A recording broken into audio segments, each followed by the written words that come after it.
kita langsung saja untuk belajar bersama. Nah, ini dia yang kita tunggu-tunggu bersama. Saya akan bacakan sedikit seluk-beluk dari Dr. Diah Arumka MGizi. Merupakan seorang dokter gizi medik sekaligus sebagai konselor ASI dan MPASI. Beliau aktif dalam sosial media sebagai content creator yang memberi edukasi mengenai MPASI. Kalau gitu kita sambut bersama dokter cantik kita malam hari ini, Dr. Diah Arumka MGizi. Boleh beri tepuk tangan di tempat masing-masing. Tepuk tangan sendiri ya, Mbak Prisil. Halo, Mbak Prisil. Malam, suaraku kedengaran jelas nggak? Sangat-sangat jelas, Dok.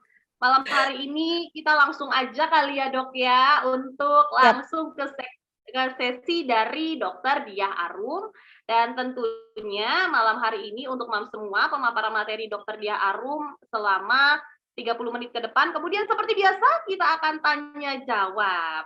Silahkan untuk mengikuti format chat atau pertanyaan, formatnya bisa langsung melihat di kolom chat untuk kalian yang ingin mengajukan pertanyaan. Oke, kalau gitu waktu dan layar kami persilahkan kepada dokter kita yang cantik malam hari ini, Dr. Diah Arumka MGizi. Silahkan.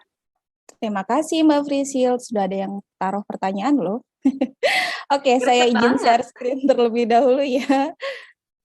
Oke, sudah terlihat sangat jelas di sini, Dok. Ya, baik. Assalamualaikum warahmatullahi wabarakatuh. Selamat malam, Mom, Ibu, Bunda, dan semua peserta yang hadir pada malam hari ini.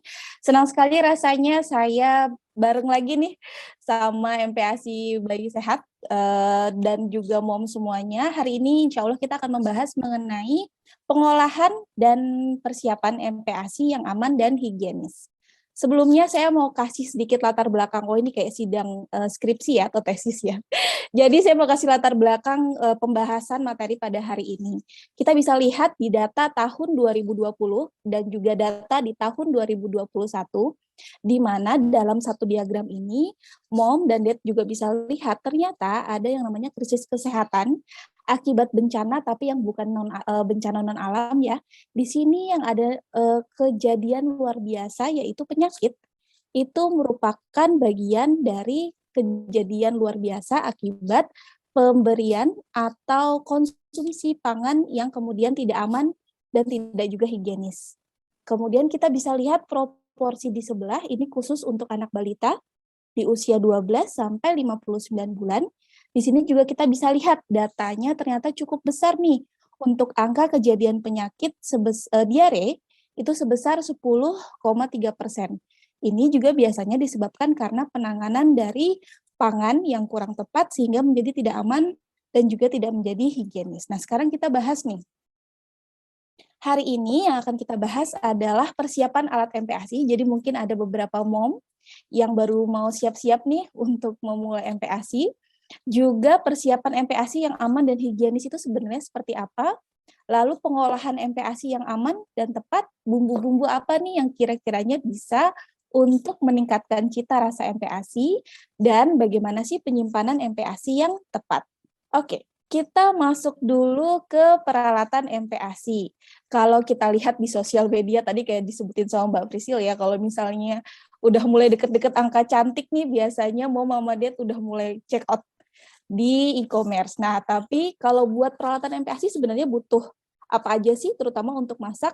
Kalau saya pribadi merekomendasikan untuk menggunakan apa saja yang ada di rumah, yang bikin mom itu nyaman untuk memasak, tahu cara menggunakan alat masak tersebut, dan kemudian juga paham nih, oh alat masak ini untuk apa, alat masak B untuk ini, alat masak C untuk ini. Tapi kalau misalnya bingung sebenarnya butuh apa aja sih, ini ada beberapa rekomendasi. Yang pertama yaitu panci, lalu penggorengan, lalu panci kukus atau steamer, lalu sutil ya, biasa untuk masak dan lain sebagainya, lalu saringan stainless steel, ini bisa pilih yang saringan stainless steel yang food grade, itu biasanya tulisannya SUS 304, itu nanti digunakan untuk mengatur tekstur makanan juga, terus talenan, dan juga sendok ukur. Kalau misalnya pakai alat masaknya sebenarnya yang aman, yang bagus itu seperti apa sih, Dok? Kalau dari saya pastikan saja saat menggunakan alat masak apapun, mau yang non-stick atau tadi misalnya menggunakan yang stainless steel atau kemudian ternyata pilih yang skillet, terus pakai yang jenis keramik dan lain sebagainya, pastikan permukaan alat masaknya itu masih dalam kondisi yang baik, tidak rusak atau berkarat. Kalau misalnya pakai non-stick terus udah ada baret-baretnya, memang sebaiknya langsung diganti, terutama kalau misalnya untuk masak MPASI.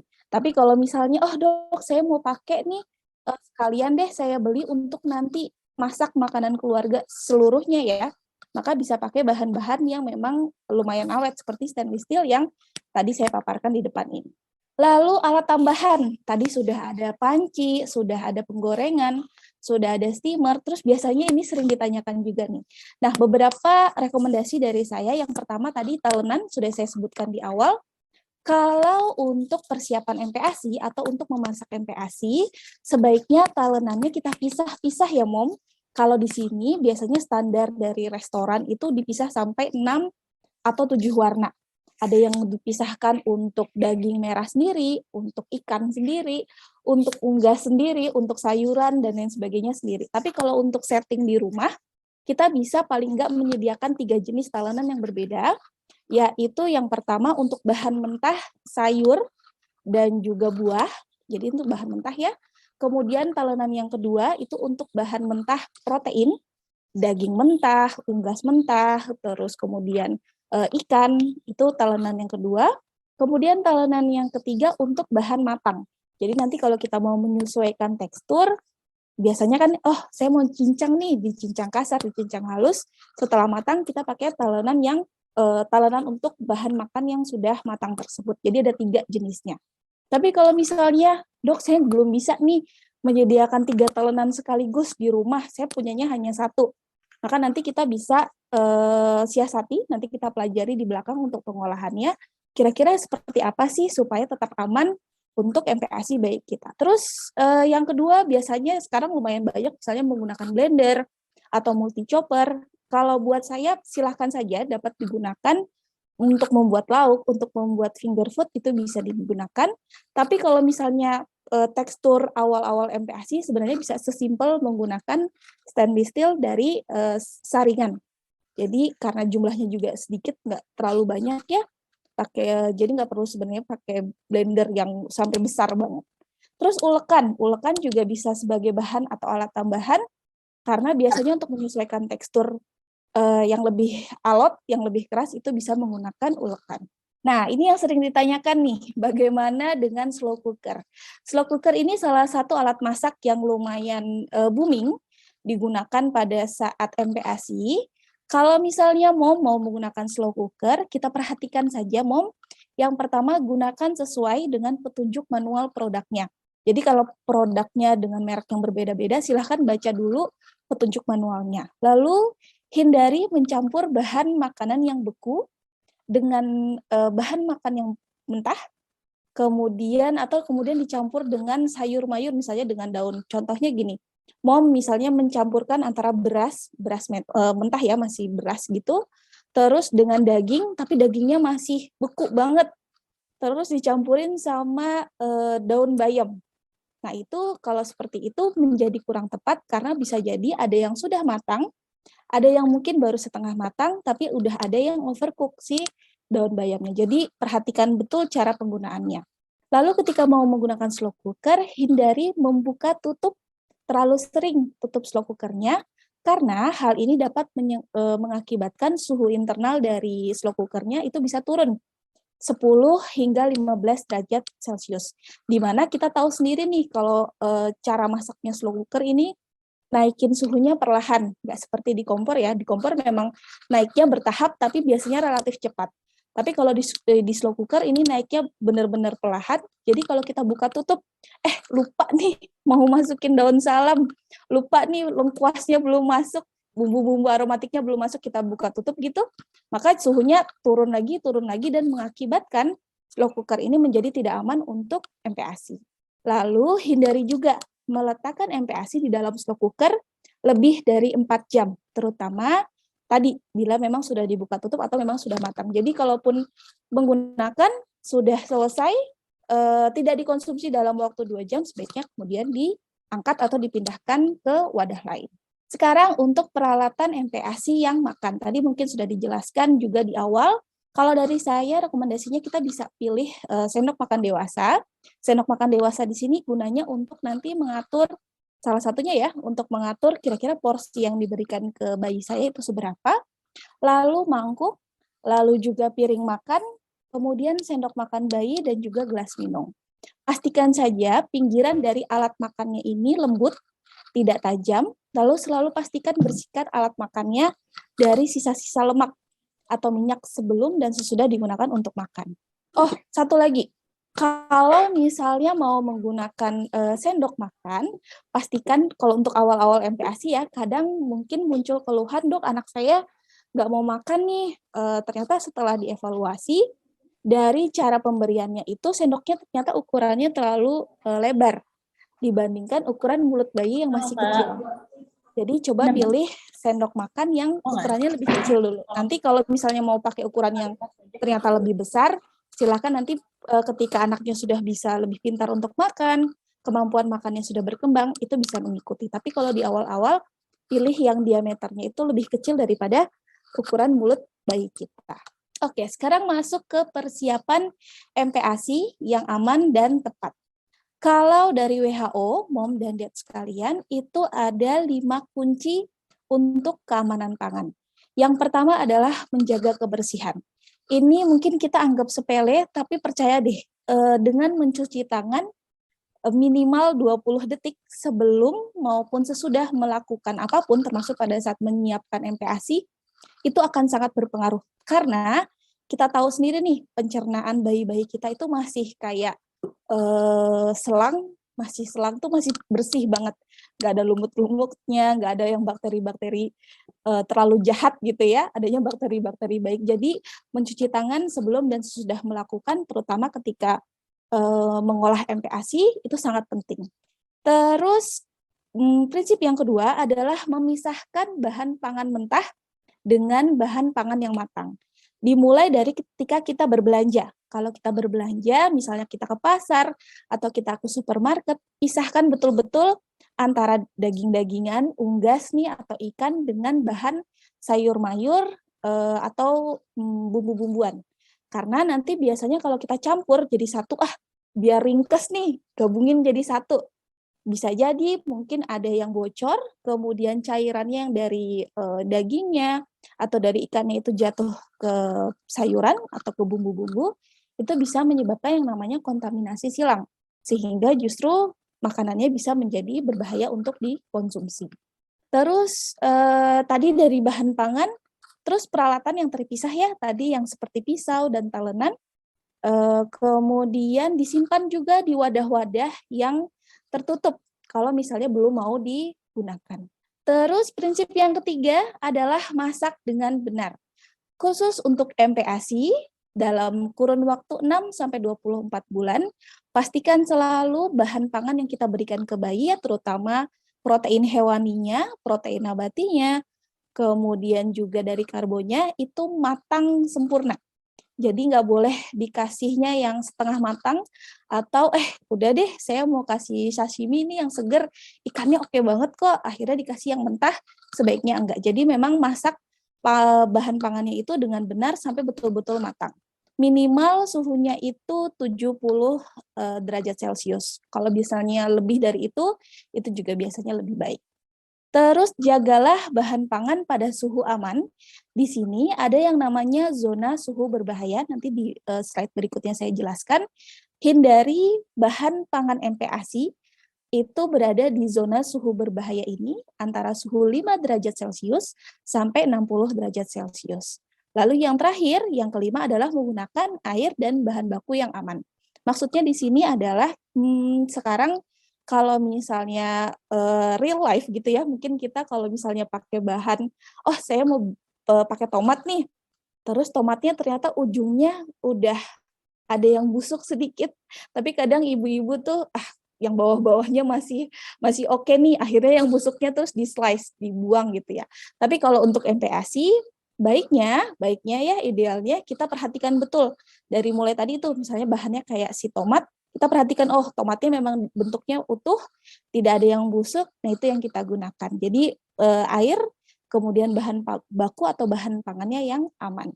Oke, tadi yang saya sebut sebagai zona suhu berbahaya, itu antara suhu 5 derajat Celcius sampai 60 derajat Celcius. Suhu ruangan kita di Indonesia itu masuk di dalam zona suhu berbahaya ini. Jadi kalau suhu ruangan kita sih biasanya berapa ya? 27 mungkin sampai 30, kayaknya udah panas banget ya kalau 30 derajat Celcius itu, di mana ketika bahan pangan berada di dalam suhu ini, selama kurun waktu lebih dari 2 jam, tidak kemudian diletakkan di tempat yang lebih dingin, di bawah 5 derajat Celcius, bakteri-bakteri yang kemungkinan sudah nempel di dalam makanan itu akan bereplikasi, akan bertambah banyak, bahkan bisa berpuluh-puluh kali lipat. Yang mana kemudian kita mengharapkan makanan ini adalah makanan yang bergizi, yang oke untuk bayi kita, tapi karena sesimpel kita taruh terlalu lama nih di suhu yang berbahaya ini, akhirnya kemudian menjadi bahan pangan yang tidak aman untuk dikonsumsi bayi-bayi kita. Ini memang sudah banyak sekali literatur yang membahas ini. Makanannya ternyata udah oke kualitasnya, udah gizinya itu udah adekuat, tapi sesimpel ketika penanganannya mungkin kalau sudah matang, cuman ditaruh di atas kompor aja ditutup gitu ya misalnya. Terus kemudian sore harinya baru dikonsumsi. Terutama kalau di fase MPASI sebaiknya tidak dilakukan seperti itu karena tadi si bakterinya bisa bertambah berpuluh kali lipat dan menyebabkan bayi atau anak kita menjadi sakit. Caranya gimana biar aman? Berarti kalau tidak dikonsumsi dalam waktu 2 jam, langsung kemudian disimpan di suhu yang lebih dingin, bisa di kulkas, atau kemudian misalnya ditaruh di tempat yang bisa menjaga suhunya hangat atau panas lebih dari 60 derajat Celcius. Terus ini, kalau misalnya berdasarkan dari panduan USDA ataupun dari WHO, dikatakan untuk protein hewani itu sebaiknya memang tidak perlu dicuci. Kenapa sih nggak perlu dicuci? Karena yang pertama, tadi adanya cross contamination, di mana kalau misalnya Mom dan Dad lihat di ilustrasi paling bawah, kalau kita cuci nih daging-dagingannya, si cairannya itu bisa lompat-lompat kemana-mana, bisa ke baju kita, bisa ke tempat cucian, bisa kemudian dia nempel di rak cuci, atau kemudian nempel ke sayur-mayur yang ada sekitarnya. Dan ini bisa menyebabkan penyakit. Kedua, kalau misalnya untuk dagingnya terutama ketika dicuci, biasanya ada beberapa zat yang kemudian udah hilang duluan nih. Jadi kemudian yang kita harapkan zatnya misalnya 100% gitu ya. Karena dicuci kemudian jadi berkurang gizinya atau berkurang zat yang kita harapkan tersebut. Gimana kalau ternyata kita belinya di pasar, kotor dok, tapi saya nggak yakin nih kalau misalnya saya berikan kayaknya juga banyak kumannya karena kotor gitu. Nah kita bisa mensiasatinya sebenarnya dengan pertama kita beli yang agak lebih pagi gitu ya. Jadi berangkat ke pasarnya lebih pagi supaya dapat daging yang segar dan tidak terlalu banyak terkontaminasi. Yang kedua bisa dengan di slice pinggiran-pinggirannya. Jadi di slice di pinggir yang kotor itu dengan pisau yang tajam atau kemudian di tap-tap. Kalaupun ternyata dok saya nggak yakin nih kalau cuman disingkirkan pakai pisau atau cuman di tap-tap pakai tisu makan, saya pinginnya dicuci gitu, misalnya ikan atau ayam, maka dicucinya itu jelang ketika mau masak, bukan ketika misalnya kita mau menyiapkan. Kalau misalnya baru beli terus mau disimpan dulu untuk 3 hari, 4 hari atau seminggu, dipisah-pisahkan tapi jangan dicuci dulu. Seperti itu ya, Mom ya.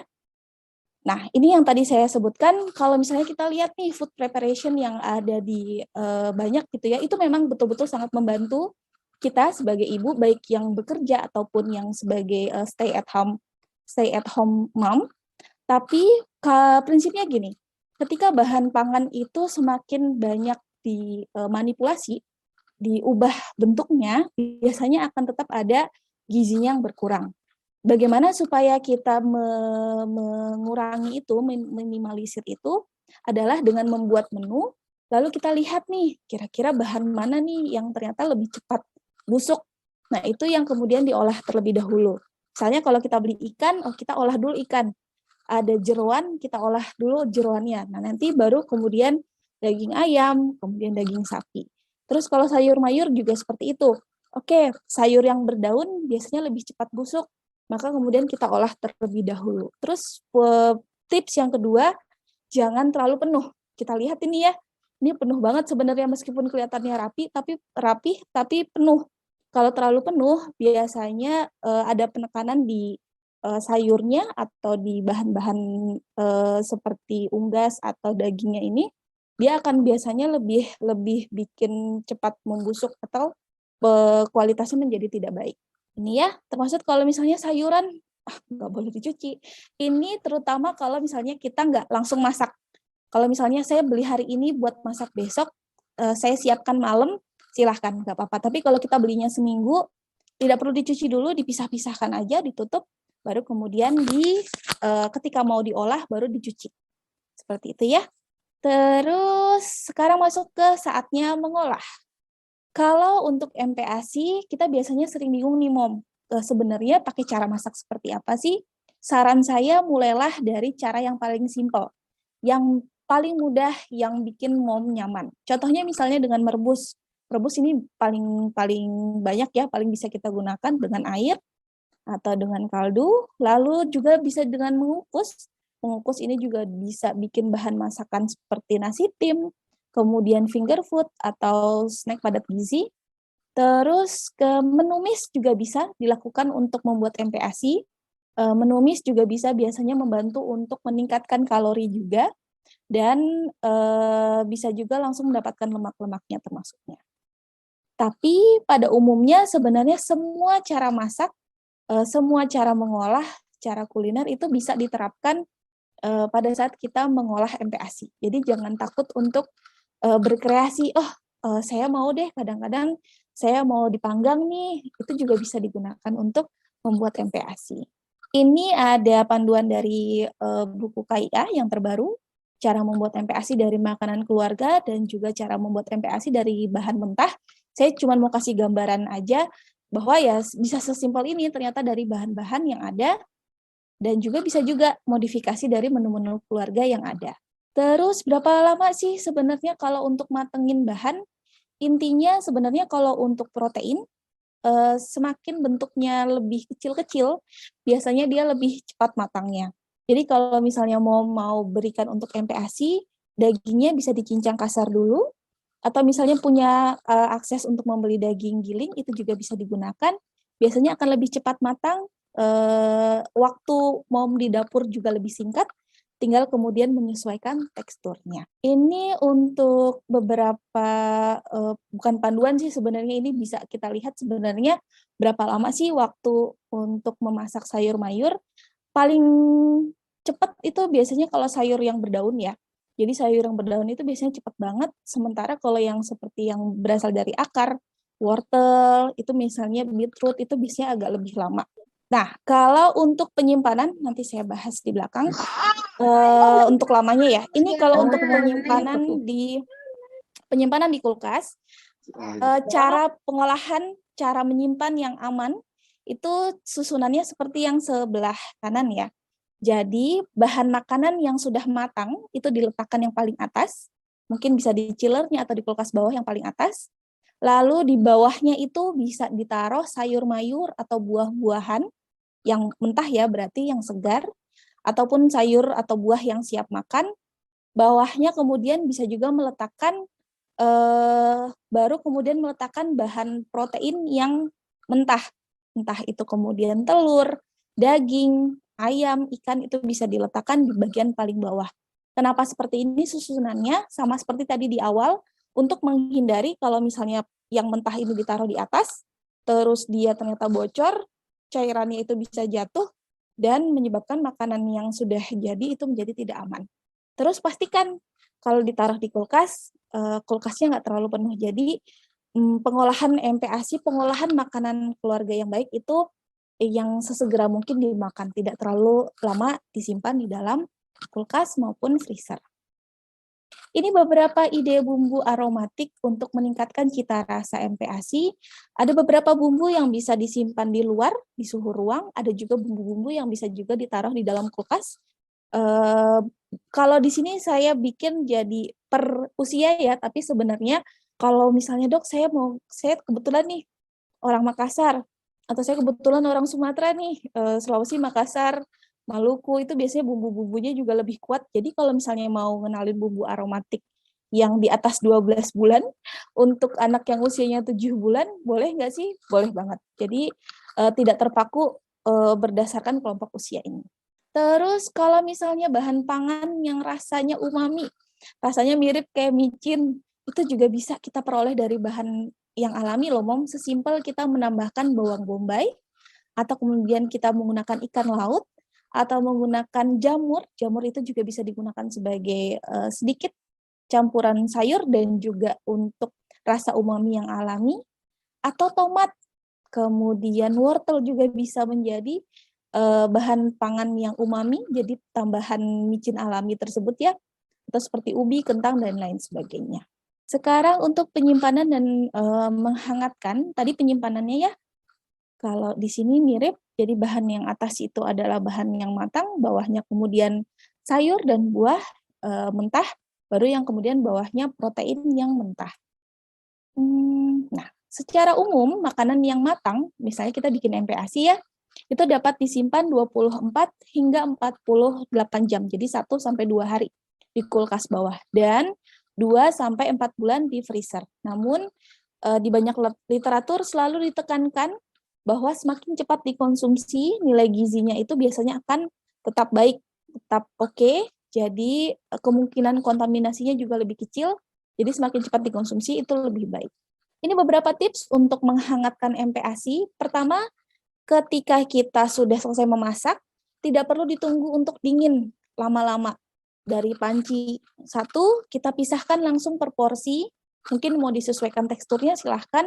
Itu sudah berkurang waktunya ya, jadi sudah takes time. Itu kita kemudian langsung aja bisa langsung disimpan di kulkas bawah atau di chiller. Terus ketika kita mau menghangatkan, ambil satu porsinya. Jadi menghangatkan hanya cukup satu kali aja. Kita ambil satu porsinya, paling mudah dengan cara mengukus. Tapi cara yang lain juga bisa. Misalnya kemudian ditumis ulang atau direbus ulang, dipanggang ulang, atau bisa juga menggunakan microwave. Tapi yang tidak disarankan adalah menghangatkan makanan di dalam rice cooker, atau kemudian atau magicom ya, atau dalam slow cooker tadi yang saya sebutkan di depan. Karena biasanya kalau di dalam rice cooker, kan kita sering buka tutup tuh rice cookernya. Jadi biasanya mirip sama slow cooker, suhunya menjadi turun dan tidak stabil. Jadi tidak masuk ke dalam suhu yang aman untuk menghangatkan makanan atau untuk menghangatkan MPASI. Oke, terima kasih. Saya cukupkan. Saya kembalikan ke Mbak Frisil. Assalamualaikum warahmatullahi wabarakatuh. Iya, terima kasih dokter pada kesempatan kali ini sudah langsung memaparkan materi bersama dengan kami semua tentunya di malam hari ini. Dan tentunya tanpa terasa ya, 30 menit itu kalau bersama dokter Diah Arum tuh terasa cepat sekali. Karena kita saking seriusnya, apalagi benar-benar totalitas gitu ya, sampai membawa boneka bayi gitu kan. Sangat detail ya. Tapi malam hari ini udah ada yang raise hand tunjuk tangan ya di sebelah sana. Tapi tunggu dulu, kita foto bersama terlebih dahulu. Jadi silakan untuk mam semua, ayo bisa langsung kasih lihat wajahnya ke kamera sekarang juga ya. Kita foto bersama terlebih dahulu untuk mengabadikan momen kita sudah banyak sekali ada pertanyaan yang masuk, bahkan dari tadi dokter sapa-sapa mereka aja para mam sudah nggak sabar untuk bertanya ya. Karena ternyata memang sekalian bertanya sekalian curhat ya. Dan malam hari ini saya akan memilih pertanyaan yang sesuai dengan format yang sudah diberikan juga. Oke. Pertanyaan yang pertama, kita masuk dulu ke Mam Intan dengan nama baby Kalesia, usia babynya 5 62 cm, perempuan. Pertanyaannya, Dok, apakah MPASI rumahan dan MPASI fortifikasi bisa disandingkan untuk dikonsumsi di hari yang sama? Begitu juga dengan snack. Kasih, Dok. Begitu Silakan, Dokter. juga dengan apa? Sorry. Oh, dengan snack. Oh, oke. Baik. Siap. Baik, terima kasih Mom Intan. Sebenarnya gini, kalau misalnya MPASI fortifikasi, kita sudah tahu tujuannya seperti apa, pemberiannya. Terus biasanya kan karena kita mau ngincar untuk memenuhi kebutuhan harian dari bayi kita, yang mana mungkin bayi kita kemampuannya belum belum belum sepintar kita kalau makan, atau anak yang sudah lebih besar. Jadi ada nih anjuran untuk memberikan MPASI fortifikasi. Tapi sekarang yang biasanya ditanya, betul, kalau misalnya disandingkan itu boleh nggak sih? Sebenarnya boleh-boleh aja.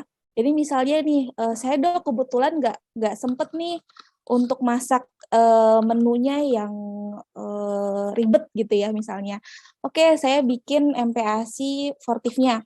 Tapi kebetulan di rumah ternyata mbahnya atau yang ngasuh di rumah bikin pergedel kentang, isi daging. Ada pergedelnya ya, jadi itu mirip nih sama menu lengkap, itu bisa disandingkan. Jadi bisa ditaruh di dalam piring sekat, anaknya bisa lihat MPASI fortifnya, bisa juga kemudian lihat si MPASI homemade ya, jadi dia bisa dapat barengan. Begitu pula kalau misalnya yang snack time atau waktu kudapan, kebetulan nih Dok saya mau pakai biskuit. Biskuit itu meskipun fortif, biasanya kalorinya lumayan, kayaknya rata-rata di bawah 90 kalori. Saya mau ngebooster nih biar makin oke lagi gizinya, maka si biskuitnya bisa disandingkan, misalnya kita bikin selai kacang homemade atau kemudian kita bikin kue lumpur. Jadi anaknya mungkin bisa makan biskuit sambil dicocol-cocol sama kudapan tersebut, atau dibarengin satu biskuit satu sama si kudapannya, itu juga bisa seperti itu. Jadi sebenarnya nggak ribet, bisa kemudian dikenalin dua-duanya. Seperti itu, Mom Intan. Oke, jadi boleh ya Mam Intan ya. Pokoknya bisa dikenalin dua-duanya dan tentunya tidak ribet ya. Oke, selanjutnya ini dari Mam Ira dengan nama Baby Uwais, 7 bulan usianya dengan beratnya 7,3 kg. Pertanyaannya adalah, apakah boleh Dok memasak MPASI untuk besoknya? Jadi masaknya di malam hari sebelum makan, kan begitu? Silakan Dokter. Oke, baik. Bisa banget, karena saya paham banget kita ibu-ibu yang mungkin kalau udah besok belum nggak ada ayahnya gitu, udah ribet sendiri mau masak, ngawasin bayinya gitu ya. Bisa jadi menjadi nggak aman gitu kalau misalnya kita tinggal masak. Jadi bisa banget, bisa disiapkan di malam hari atau pas subuh habis sholat dan lain sebagainya, itu bisa, asal pastikan tadi kalau sudah siap nggak kemudian ditinggal di atas kompor aja, tapi dipisahkan per porsi, lalu kemudian ditutup wadah makannya, lalu disimpan di dalam kulkas. Nah, kemudian nanti pagi harinya tinggal dihangatkan per satu porsi tersebut. Jadi bisa. Yang tidak diperbolehkan itu biasanya kalau misalnya kita sekalian nih masak hari Minggu, masak besar gitu ya, terus ternyata dalam satu menu itu aja kita pakai untuk 3 atau 4 hari ke depan. Sebaiknya nggak seperti itu, karena yang diharapkan kan MPASI bukan hanya dari segi kalorinya aja ya, tapi kita juga lihat dari variasinya. Jadi kalau kita bisa memvariasikan makanan tiap hari, itu lebih baik. Seperti itu, Mom. Semoga membantu. Oke, tetap semangat ya Mam ya, walaupun Ibu bekerja, tapi saya yakin dan percaya Mam pasti semangat untuk bisa tidak kalah dengan ibu-ibu yang di rumah juga ya, tetap semangat. Selanjutnya, ini ada pertanyaan lagi dari Mam Fani dengan nama Baby Kia, usianya 7 bulan, berat badan. Apakah sayur dan buah benar hanya diperkenalkan saja, porsinya sedikit sekali? Apakah bila sembelit harus, pertanyaan yang kedua, borongan nih Dok. Kalau sekali masak untuk 3 kali makan, bagaimana caranya bila mau menggunakan bayam, lalu? Baik, terima kasih pertanyaannya Mom Fani. Ini sering juga ya ditanyain, karena teknisnya memang betul kadang kita bikin bingung. Bayam itu saat ini literatur yang terbaru itu bisa dihangatkan, tapi maksimal hanya 1 kali. Jadi kalau misalnya mau memang masaknya kebetulan nih saya nggak bisa dok kalau misalnya masaknya langsung mendadak pada saat itu untuk masukin bayam, silahkan bisa dimasukkan sekaligus, lalu tadi tetap dipisahkan per porsi. Jadi ketika menghangatkan bayamnya pun hanya maksimal 1 kali aja. Tapi kalau misalnya mau idealnya sebenarnya sih biar tetap dapat gizinya yang lebih lumayan banyak ya, jadi kita pisahkan per porsi bayamnya di luar gitu, terus udah jadi karbo sama protein dan lemaknya. Saat tadi menghangatkan, saat mau menghangatkan 1 porsi, si bayamnya mungkin beberapa lembar kita ambil, kita cincang halus, udah ditumpangin tuh di atas buburnya, udah ditutup, dikukus, jadi hangat, tapi si bayamnya juga sekaligus mateng saat itu juga. Cara seperti itu juga bisa. Terus tomat. Tomat pada dasarnya itu merupakan tadi bahan micin alami ya, atau bisa menimbulkan rasa umami. Tapi kadang yang bikin asam itu kalau dari yang tadi yang saya sebutkan, kalau penanganannya di awal tidak tepat, termasuk dari memilih jenis tomatnya. Kalau misalnya kita pakai yang lumayan rasanya asam tuh biasanya tomat hijau. Tapi kalau tomat merah biasanya dia lebih cenderung ke rasa manisnya, Mom. Jadi cuci bersih sebelum dimasak, pilih yang betul-betul oke ya, tomatnya nggak ada yang busuk gitu. Terus ya kita pakai secukupnya. Nah, ini berkaitan sama pertanyaan pertama. Apakah sayur dan buah benar hanya diperkenalkan saja? Kalau saya lebih ke kalimatnya penting untuk tetap dipaparkan. Jadi bukan hanya, tapi penting. Jadi kita paham bahwa sayur dan buah ini juga bagian dari pola makan yang seimbang. Sehingga nggak kita skip, nggak kita kemudian hilangkan gitu dalam menu makan sehari-hari bayi kita, tapi memang porsinya tidak sebesar dari porsi protein hewani, lemak ataupun karbo. Jadi beda gramnya itu, gramasinya beda sama kita yang dewasa. Dewasa butuh sekitar 400 gram dalam sehari. Bayi-bayi kita hanya butuh kurang dari 10 gram. Jadi jomplang ya, beda jauh nih kebutuhannya. Sehingga kita bisa nih pakai tetap kita berikan, tapi ya porsinya tidak lebih banyak daripada karbohidrat, protein hewani, dan juga lemaknya. Apakah bikin sembelit? Biasanya pilih sayurannya, Mom. Kalau misalnya kita masak kayak brokoli ya, kita pilih kuntum-kuntumnya aja. Kalau batangnya itu buat Mom sama ayah aja. Karena batangnya itu lumayan, batangnya edible, bisa dimakan, tapi seratnya itu tinggi. Itu yang biasanya kemudian memang bisa menimbulkan sembelit. Terus kalau buah, pilih buah yang matang sempurna, jangan yang mengkal atau setengah matang. Dengan cara itu, biasanya bisa akan terhindar dari sembelit. Seperti itu, Mom. Semoga membantu. Oke, terjawab sudah. Selanjutnya ini ada pertanyaan dari Mam Lili dengan baby Kivalo, usia baby 9 bulan, berat badan babynya 10 kilo laki-laki. Seharian sehingga harus membawa makanan bayi dari pagi untuk 3 kali makan. Tidak bisa disimpan di kulkas. Kan tidak boleh di suhu ruangan lebih dari 2 jam, Dok. Oh, ini kalau mau traveling gitu kali ya, Dok ya, atau road trip gitu kan. Silahkan. Yes, ya betul banget nih Mbak Prisil. Ini sering banget kita jadi bahan diskusi juga. Gini, pada dasarnya road trip atau perjalanan atau traveling kemanapun itu adalah kondisi yang insidental. Jadi nggak setiap saat settingnya seperti itu. Sehingga kita paham nih, oh kalau kondisinya ini nggak setiap hari seperti ini, idealismenya itu biasanya akan berkurang. Paham ya? Jadi ini ada idealisme. Idealnya seperti ini nih, nggak boleh dikonsumsi dalam waktu lebih dari 2 jam. Kalau belum dikonsumsi dalam 2 jam, harus disimpan di kulkas dan lain sebagainya. Tapi ketika kita dalam kondisi traveling, idealismenya itu biasanya akan berkurang. Tapi prinsipnya harus tetap kita pegang. Pertama, kalau kita mau memberikan MPASI, tetap kondisi tangan, alat makan itu harus dalam kondisi bersih. Jadi alat makannya pastikan bersih, terus berhenti ya, jadi jangan menyuapinya pada saat masih di kendaraan, jadi berhenti dulu sehingga kita bisa cuci tangan atau mencuci alat makannya. Kedua, ketika membawa MPASI-nya itu sebaiknya memang MPASI yang bayinya sudah kenal, sudah pernah makan, sehingga kita paham, oh reaksinya bayinya seperti ini, tidak ada reaksi-reaksi alergi juga, atau kemudian sensitif, hipersensitif pada bahan-bahan tersebut. Jadi bahan-bahannya udah dia kenal. Ketiga, kita bisa pilih MPASI-nya yang memang relatif bisa lebih tahan lama ketika dibawa dalam perjalanan. Misalnya kalau misalnya udah tadi 10 bulan kalau nggak salah ya, udah bisa nih bawa finger food, arem-arem, lontong, itu kalau misalnya kita bikinnya oke, dia bisa relatif tahan lama. Jadi kita bisa berikan, atau buah seperti pisang, karbonya kita bisa pakai ubi celembu, atau ubi kukus, kentang, dan lain sebagainya. Jadi bisa banget disesuaikan.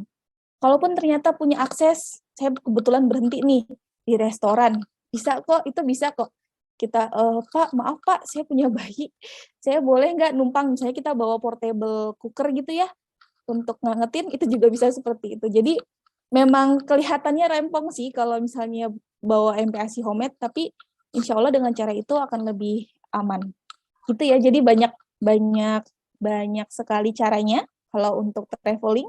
Intinya memang nggak akan mirip seperti ketika settingnya di rumah, idealismenya pasti akan berkurang. Seperti itu. Tapi nggak apa-apa, kalau nggak rempong, belum ibu-ibu berarti ya.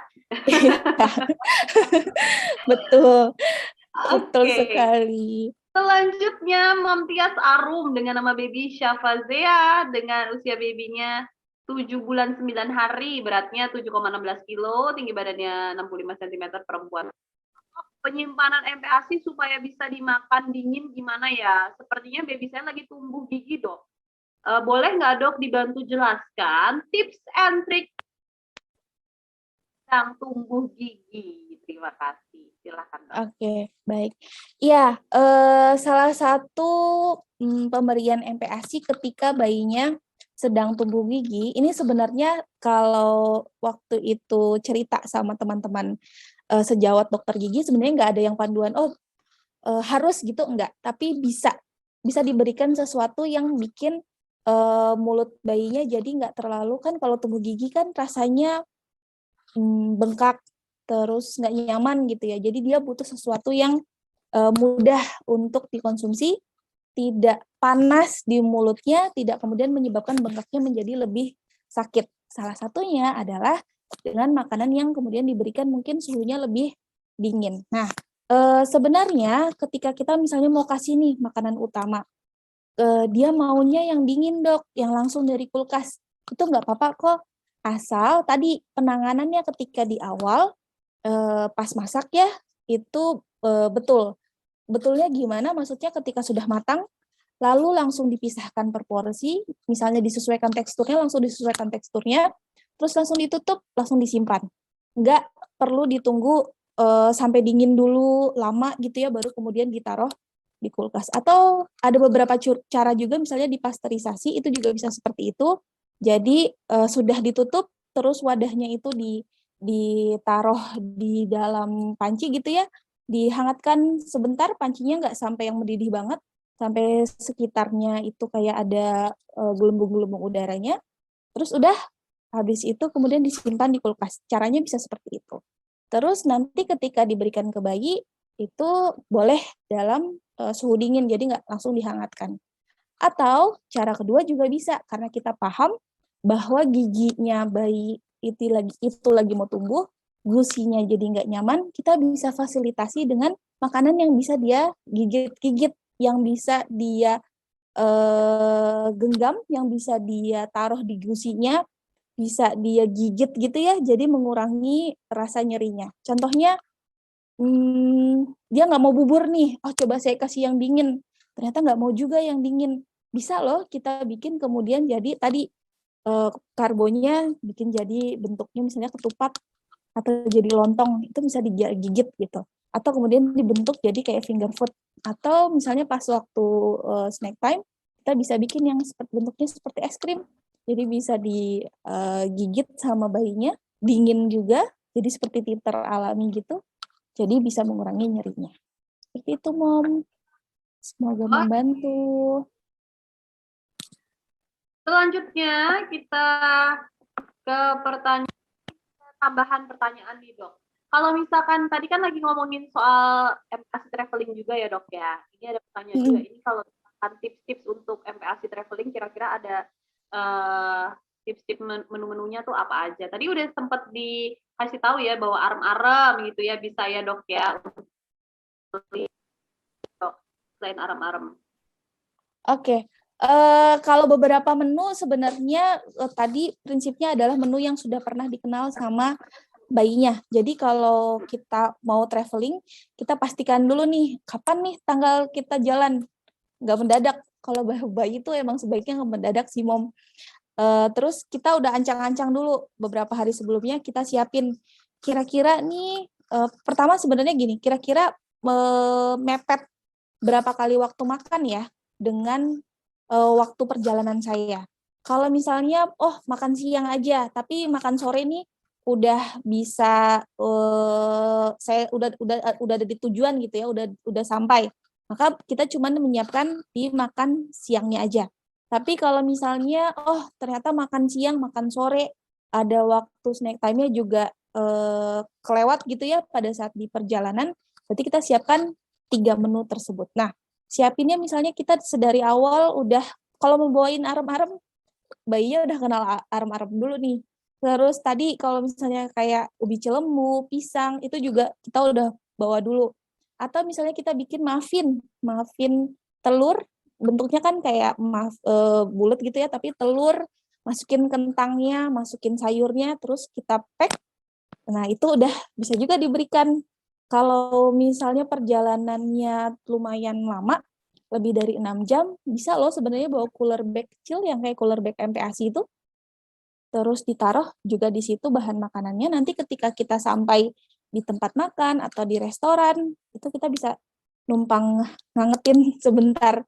Kalau misalnya kita mau betul-betul aman gitu ya, kita bisa numpang ngangetin sebentar pakai portable cooker itu, jadi bisa lebih aman. Tapi kalau misalnya udah di atas 1 tahun, biasanya udah lebih simpel sih tadi, arem-arem, lemper, ubi, muffin, terus pergedel, kroket, apalagi ya,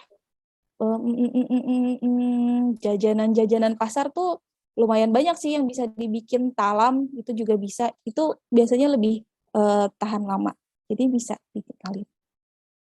Itu ya Mami ya. Terjawab sudah. Kalau misalkan mau jalan-jalan nggak apa-apa, udah boleh jalan-jalan, pastinya jangan lupa untuk menu-menu travelingnya walaupun lebih repot tapi nggak apa-apa, nggak masalah ya. Selanjutnya ini ada Mam Maya dengan nama baby Hizkia, usia babynya 6 bulan, berat badannya 9,33 kg, terus tinggi badannya 73 cm, laki-laki. Pertanyaannya, dok, apakah boleh memblender MPASI dengan blender bahan plastik ketika saya ngeblender MPASI? Blender berbahan plastik itu terasa panas sekali di tangan saya karena di dalam ada MPASI rebus-rebusan yang baru saya tuang dari panci ke blender. Blender tersebut blender jus, bukan yang murah. Apakah saya harus pakai blender berbahan kaca? Apakah boleh menghangatkan MPASI yang sudah di-chiller hanya 10 menit saja biar waktu dikasih ke Oke, baik. Kalau misalnya mau merasa itu jadinya panas banget, sebenarnya kan masih bisa ada timing dari kita selesai masak gitu ya, terus misalnya kita dipindahin ke wadah yang lebih kecil, terus nggak di pancinya ya, terus ditaruh di wadah lain selain di atas kompor, baru kemudian dipindahkan ke dalam blender. Jadi nggak terlalu panas juga nih untuk mom. Jadi sebenarnya memilih blender itu bukan, memang idealnya kaca. Kaca tuh karena biasanya tidak bersisa di kacanya bahan makanannya. Jadi untuk next memblender bahan lain dia nggak bersisa, beda sama kalau misalnya dengan bahan yang plastik itu tadi. Kalau plastik, kalau dia panas biasanya mungkin ada sisa-sisa yang kemudian nempel dan susah untuk dibersihkan. Terus kalau concernnya itu ke mungkin ada dari bahan plastiknya yang kemudian jadi nggak aman, memuai dan lain sebagainya, berarti harus pilih bahan blendernya yang memang meskipun plastik dia food grade. Jadi bahan plastiknya juga aman untuk makanan. Jadi yang ada sekarang digunakan aja dulu, tapi disiasatinya dengan tadi itu, pindahkan dulu ya, jangan langsung dari atas kompor terus langsung dituang ke dalam blender gitu, tapi kita pindahkan dulu ke wadah lain, baru kemudian beberapa saat tuh mungkin sekitar 5 menitan, baru kemudian dimasukkan di blender. Dan nggak perlu ditambahin cairan lagi, supaya MPASI-nya nggak terlalu cair. Jadi kita bisa teksturnya itu tetap tekstur yang sesuai. Terus apakah boleh menghangatkan MPASI yang sudah di chiller? Hanya 10 menit saja. Kalau di panci kukusannya memang sudah panas, sudah mendidih, terus kita taruh 10 menit aja itu udah cukup sih sebenarnya. Tapi kalau misalnya kita pancinya belum panas, kita baru jeglekin 10 menit, terus belum panas, tapi kita takutnya biar nggak terlalu panas diberikan ke bayi, sebaiknya enggak. Karena kalau misalnya baru mulai gitu, biasanya suhunya nggak sampai 70 derajat Celcius, Mom. Jadi rasanya nggak terlalu panas buat bayi, tapi ternyata menjadi tidak aman untuk diberikan ke bayi. Gimana caranya supaya tidak panas tapi tetap aman? Itu tadi ya, dihangatkannya tetap panci kukusannya sudah mendidih, terus ditaruh 10 menitan, 5-10 menitan sebenarnya, terus diangkat, terus diaduk dulu. Di food containernya itu diaduk dulu, nggak perlu ditiup-tiup, diaduk aja, itu sudah bisa untuk meratakan panasnya dan mengurangi panasnya. Jadi nggak terlalu panas juga pas diberikan ke bayi. Seperti itu, semoga membantu, Mom. Oke. Selanjutnya untuk Mom semua, kita langsung aja ya, Dok ya, ke pertanyaan live ya. Jadi silakan untuk Mom sudah raise hand, silakan untuk di-unmute, tapi saya mau pilih yang ada wajahnya. Oke. Silakan Mam Umu Zaga, boleh langsung di-unmute mic-nya. Silakan. Ya, terima kasih. Assalamualaikum warahmatullahi wabarakatuh. Waalaikumsalam warahmatullahi wabarakatuh, Umu. Ya, alhamdulillah, Dokter Dia. Begini, Dokter, kebetulan memang saya ini orangnya tidak jago masak. Sama jadi, saya juga. Kalau dokter bilang macam-macam, aduh itu gimana cara buatnya, gitu. Jadi saya ini tidak jago masak, Dok. Jadi apa ya, ya dibantulah kalau di rumah itu. Dan kalau MPASI ini kan saya paksakan diri saya, makanya saya ikut MPASI ini biar memotivasi saya juga untuk masak gitu kan. Dari kemarin, alhamdulillah kemarin tanggal 3 itu pertama kali dia makan dan sudah saya variasikan. Cuman masalahnya ini, Dok, saya mau bertanya, Dok, dengan komposisi saya yang seperti ini apakah cocok ya, Dok ya? Karena kan saya kemarin tuh beli ikan ya, beli ikan yang sudah filetan, ikan tuna yang sudah filetan itu, kemudian saya kasih kentang, saya kasih wortel, kemudian saya kasih butter. Saya merasa kayak ada amis-amisnya itu di ikan, saya juga bingung, kok amis.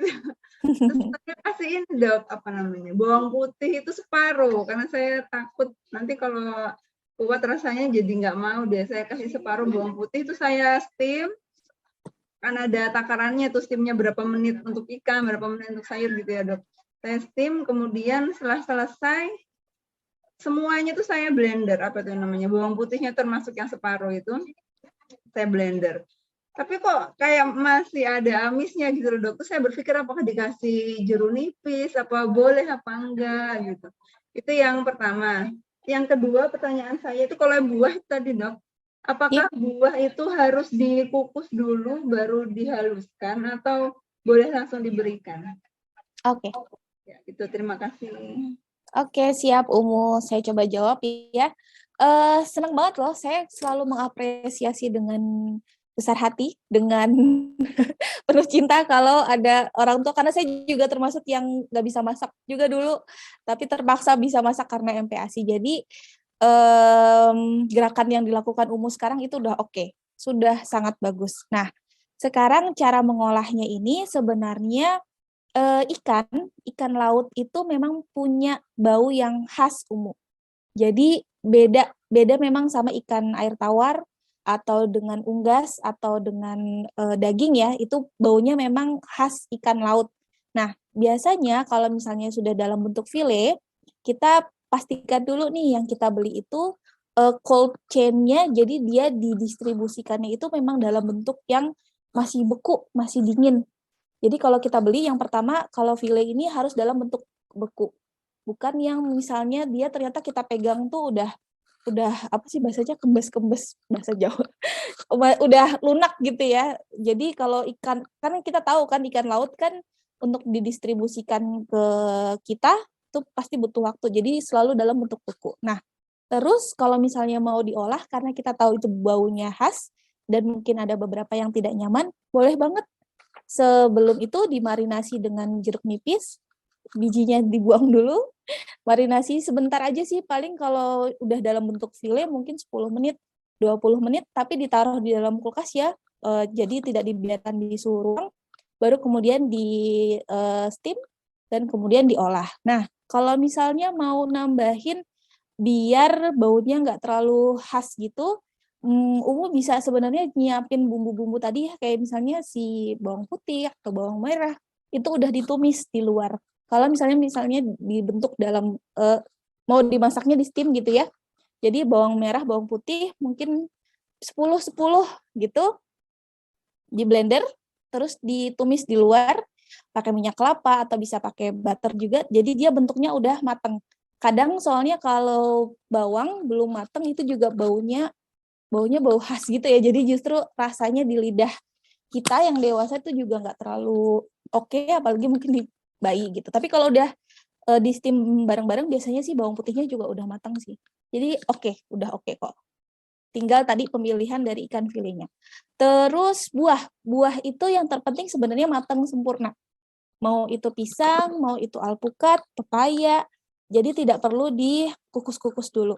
Kalau apel, misalnya kita bisa tinggal dilumat atau diparut. Buah pir juga seperti itu, dilumat atau diparut. Jadi tidak perlu dikukus. Yang penting matang sempurna. Seperti itu, Umu. Semoga membantu. Oke, baiklah. Terima kasih. Selanjutnya kita ke pertanyaan berikutnya. Ini Mom Berliani Eka, si kecil. Ambil tugas negara sambil belajar bersama Dokter Dia Arum. Luar biasa loh ini Silakan, ibu-ibu. Mam. Multitasking. Iya, multitasking banget. Malam, Mom Berliani. Iya. Habis menyusui ternyata bangun, jadinya ikutin sekalian deh. Halo. Oi, ketawa. Bertanya, Dok. Iya. Ini perihal untuk road trip gitu kan, MPASI dalam perjalanan. Kan saya misalnya buat MPASI udah dari rumah. Saya siapkan 1 gitu kan, karena ini kan perjalanannya singkat dari Jakarta ke Bekasi nih, ke rumah neneknya. Nah, seumpama kalau MPASI itu perjalanannya kan itu kan maksimal kan 2 jam ya di luar ya, bukan di kulkas. Nah, paling lama 1,5 lah dari Jakarta ke Bekasi. Sampai Bekasi itu saya coba langsung taruh di kulkas. Nah, terus suami saya nanya, kalau seumpama sampai di rumah neneknya itu MPASI-nya nggak langsung dihangatkan, bisa nggak kira-kira? Maksudnya didimin aja sampai dinginnya nggak begitu terasa. Jadi nggak usah dikukus atau dihangatin gitu. Boleh nggak ya kira-kira, Dok? Sama mau nanya lagi nih, seumpama kalau MPASI ini kan harus dihangatkan kan atau dikukus. Nah, kalau sama suami saya nih cuma dikasih air hangat, ditambahin air hangat itu boleh nggak? Jadinya hangat lagi gitu. Terus saya sempat ngasih tahu jangan kayak gitu, dikukus aja. Tapi rempong, mendingan ngasih air hangat aja sama-sama hangatnya. Jadi iya gitu. Ya, kalau gitu aja sih. Oke, siap. Iya, pasti kayak berasa rempongnya ya kalau iniannya. Jadi gini, tadi karena latar belakangnya kita udah lihat bareng-bareng ya, Mom Berliani, kalau kejadian diare itu lumayan banyak terjadi di usia balita, baik itu 12 sampai 59 bulan atau bahkan di bawah itu. Jadi kalau untuk pertanyaan yang kedua, kalau settingnya di rumah, sangat saya sarankan tetap dihangatkan, baik itu dengan cara dikukus, ataupun kemudian misalnya bentuknya dalam bentuk masih bubur nih, direbus ulang, atau kuah gitu ya, makanan berkuah gitu direbus ulang, atau kemudian dia bentuknya tumisan, boleh ditumis ulang, jadi tetap ada dihangatkan. Nggak lama kok sebenarnya dengan kita tunggu pancinya itu mendidih, baru kita taruh, ada bulbuk-bulbuk kecilnya aja, terus udah bisa kita angkat, kita aduk. Jadi insya Allah nggak rempong kan, bisa dibilang sama ayah, maksudnya habis ditaruh terus bisa sambil main HP. Jadi nggak rempong sebenarnya, nggak harus ditungguin gitu ya. Jadi memang agak berbeda sih dengan kalau misalnya menghangatkan ASI perah. Jadi tetap dikukus ya. Nah, yang pertanyaan pertama, karena ini perjalanan, kalau misalnya bawa barang bawaannya memang cukup sedikit, saya cukup sedikit itu agak subjektif ya, karena kalau bawa bayi pasti barang bawaannya banyak. Tapi kalau bisa di-pack-nya di wadah yang dingin ya, mungkin ada ice gel atau ice pack, atau pas di rumah ada es batu atau yang agak dingin-dingin gitu. Jadi MPASI-nya di-pack-nya bareng sama yang dingin. Terus kalau sampai di lokasi, kalau belum waktunya untuk dimakan, bisa ditaruh di kulkas, karena dia suhunya masih dingin itu. Karena kita sebenarnya mengincarnya kalau suhunya lebih dingin, harapannya pertumbuhan bakterinya akan berkurang. Tapi kalau misalnya udah kita bawa nih, terus ya seperti itu adanya, terus mau kita langsung kasih ke bayi, sebaiknya memang tetap dihangatkan sih, Mom. Jadi nggak ditaruh di suhu ruang atau terus atau pertanyaannya kalau misalnya opsi yang kedua, habis dibawa nih masih dingin-dingin, terus 1,5 jam terus sampai di lokasi di Bekasi terus langsung mau diberikan gitu ya tanpa dihangatkan. Kalau rentangnya dalam 1,5 jam sih mungkin masih bisa. Tapi kalau udah lebih dari itu sebaiknya memang tetap dihangatkan atau ya ditaruh di kulkasnya dulu. Gitu, Mom Berliani. Nggak kebayang nggak? Jadi rentang 1,5 jam atau 2 jam gitu ya, berarti kan bakterinya tetap ada yang tumbuh.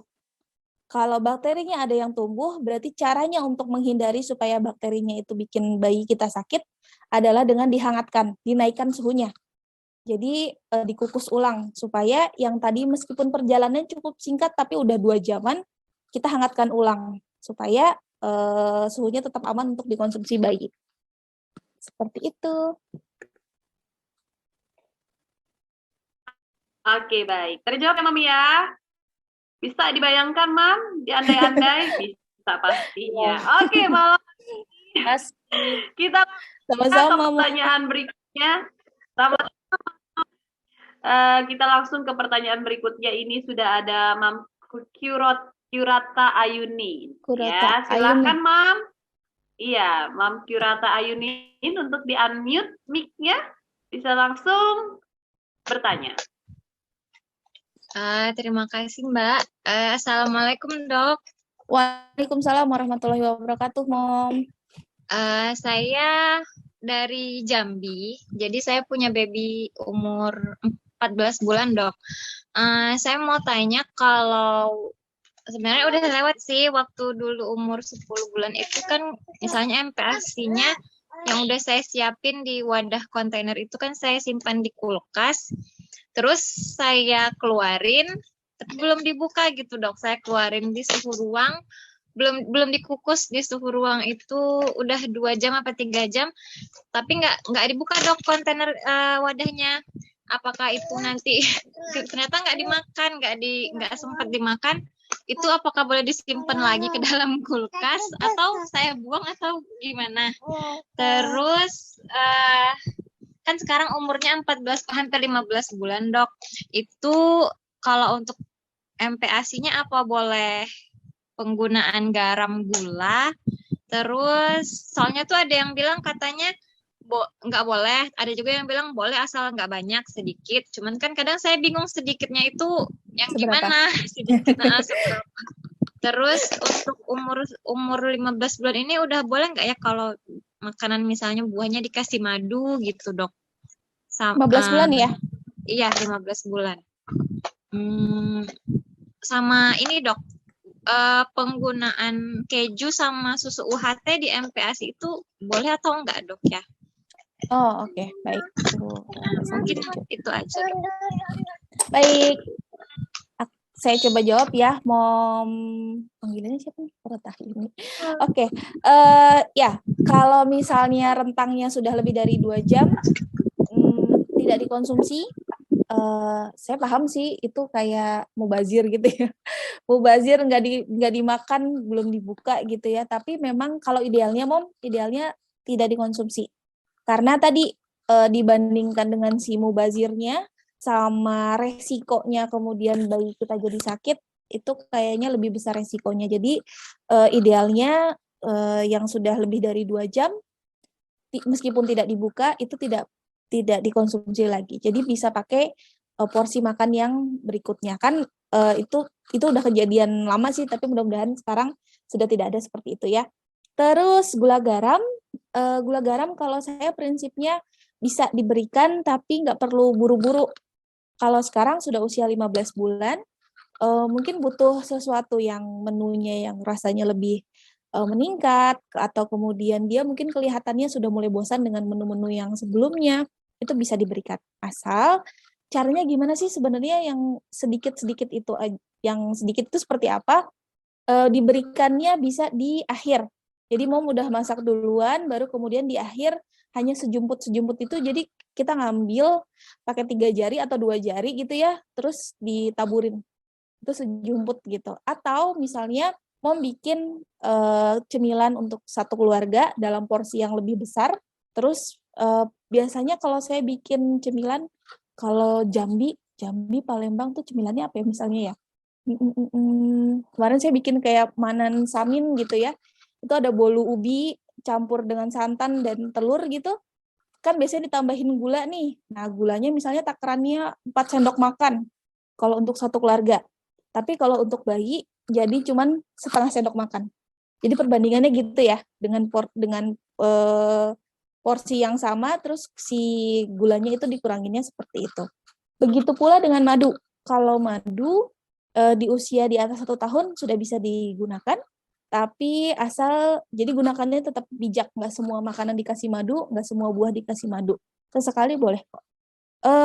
Kalau susu UHT, keju, nah keju dan juga susu itu adalah produk-produk yang masuk dalam variasi bahan pangan untuk MPASI.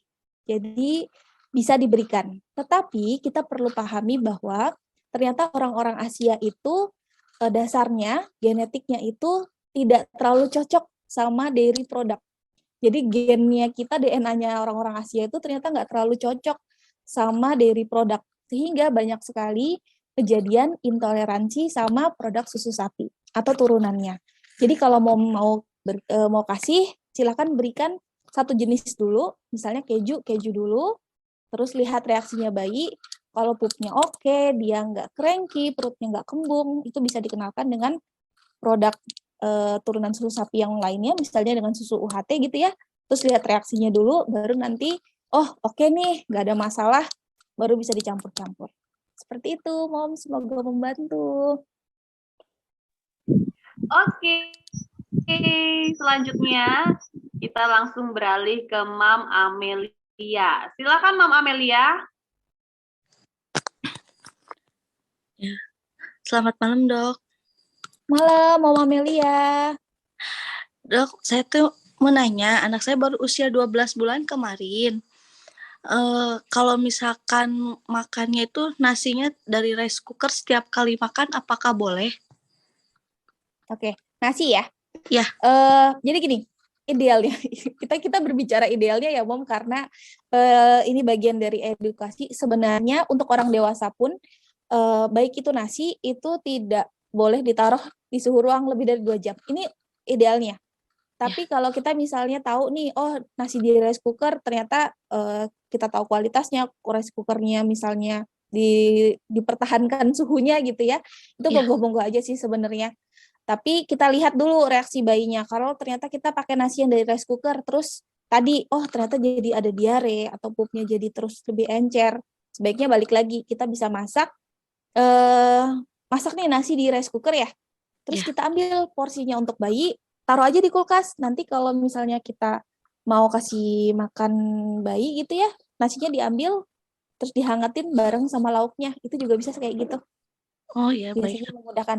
Jadi kalau buat saya, kalau saya mau memvalidasi boleh apa enggak, itu akan keputusannya selalu balik ke orang tua. Tapi kalau kita berbicara idealnya, sebaiknya enggak sih, sebaiknya enggak seperti itu. Tapi kalau tapi saya rempong dok kalau misalnya harus iniin, jadi saya ngambil aja yang dari rice cooker, silahkan aja. Tapi yang penting adalah kantongnya bersih, kita ngambilnya harus cuci tangan dan lain sebagainya. Jadi untuk meminimalisir kejadian sakit seperti diare.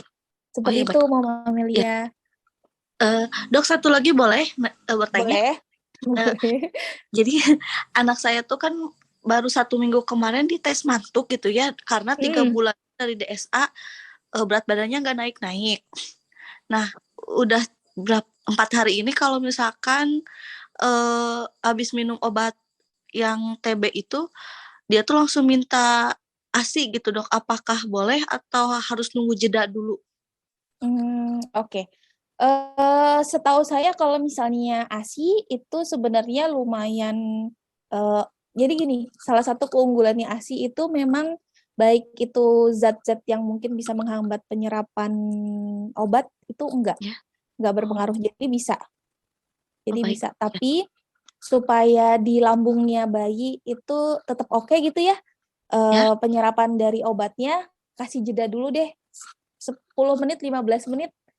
Oh gitu ya. Jadi mungkin diselimur dulu, diajak mana dulu, jadi 10 menit 15 menit supaya at least obatnya itu masuk ke lambung, terus ketemu sama cairan lambung dan lain sebagainya, terus baru mau turun ke saluran cerna berikutnya ya, ke bawah, itu baru kita minum kasih ASI. Jadi ada jeda 10 sampai 15 menit itu aja cukup kok. Ya, jadi baik, nggak perlu lama-lama. Ya. Terima kasih dokter. Sama-sama, Mama Amelia. Oke, selanjutnya silahkan untuk Mam Dewi. Monggo, Mam Dewi. Belum di-mute. Di-unmute dulu mungkin, Mam. Oh iya. Belum di-unmute. Assalamualaikum, Oke. Dok. Waalaikumsalam warahmatullahi. Begini, Dok. Semenjak MPASI, anak saya itu jadi sering kena flu, Dok. Dulu mulai 0 sampai 6 bulan itu sama sekali tidak pernah flu, Dok. Sekarang itu gampang sekali tertular. Ini malah sudah 3 minggu, flu-nya belum sembuh, Dok. BB-nya juga jadinya seret banget gitu, Dok. Itu yang jadi pertanyaan yang pertama saya, apakah kemungkinan karena terkontaminasi ya?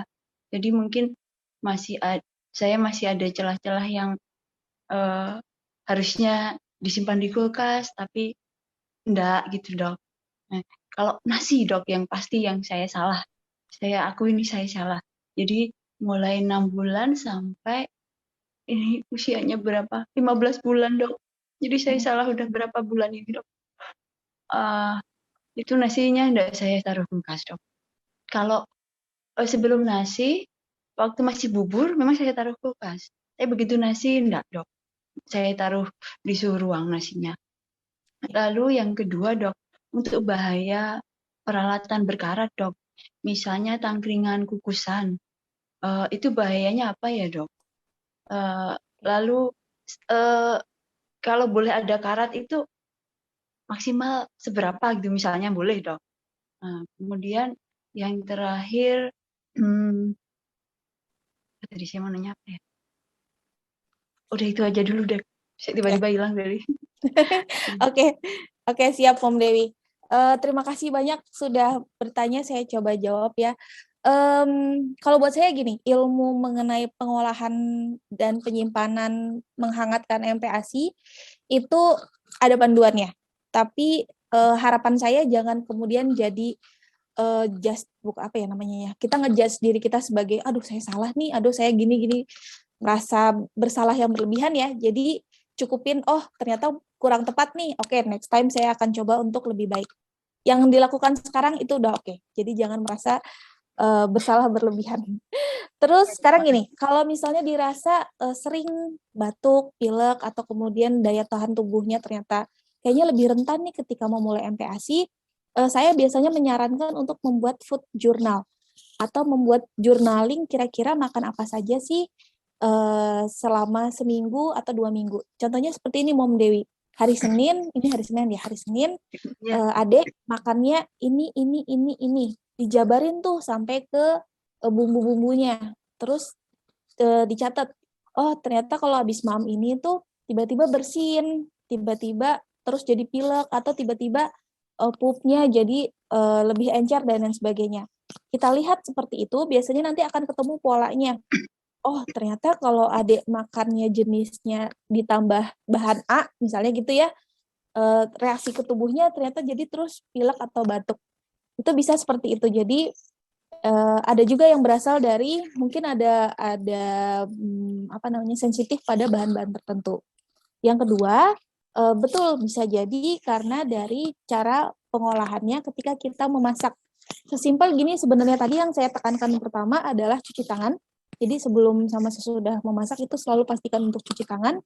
Kalaupun kalau saat ini misalnya Mom Dewi lagi batuk juga, terus tahu nih bayinya takut ketularan gitu ya, agak lebay sih misalnya, tapi kalau pas mau masak pakai masker gitu. Jadi nggak kita meminimalisir si kuman-kuman itu terus masuk ke dalam makanan.